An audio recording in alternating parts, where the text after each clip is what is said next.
नमस्कार, मी भाग्यश्री. माझ्या चॅनलवर तुमच्या सगळ्यांचं स्वागत आहे. आता आपली सकाळची सुरुवात तर देवपूजनच होते, त्याच्यामुळे मी सकाळी छान अशी देवपूजा करून घेतली. आज आहे नागोबाचा उपवास. आता गावाकडे तर कुंभार घेऊन येतात मातीचे बनवलेले नागोबा.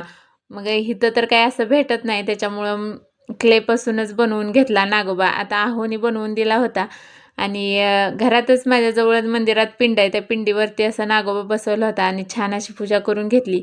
दूध आणि लाह्याचा प्रसाद ठेवला होता नागोबाला. नंतर सगळी पटपट कामं आवरली आणि आज उपवास आहे त्याच्यामुळे खिचडी बनवली. आता मुलासनी तर खिचडी खूप आवडते. मग शौर्य, श्रीषा आणि मी खिचडी खाल्ली. आहोंसाठी चपाती आणि भाजी बनवले होते. त्यांनी गरम-गरमच भाजी आणि चपाती आधीच जेवण करून घेतलं. आणि नंतर मी सगळी आवरून झाल्यानंतर असा नागोबा काढत बसले होते कागदावरती. आता छोटाच माझ्याजवळ जागा आहे म्हणून मी छोट्याच कागदावरती नागोबा काढत होती. आता मी प्रत्येक वर्षीच हा नागोबा काढते. आता शौर्य आणि श्रीषा माझ्या साईडला बघत होते आणि मम्मी काय काढते विचारत होते. आता आपली संस्कृती आपणच जपली की मुले पण जपतात. त्याच्यामुळे मी असं प्रत्येक वर्षी नागोबा काढते.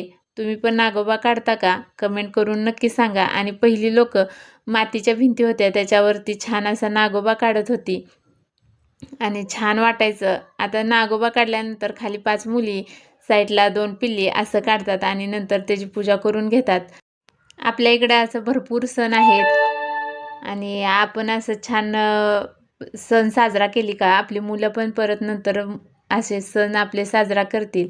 आणि छान असा नागोबा काढला आहे बघा. नागोबा आवडला असला तर नक्की लाईक आणि सबस्क्राईब करा. चला भेटू पुन्हा. बाय.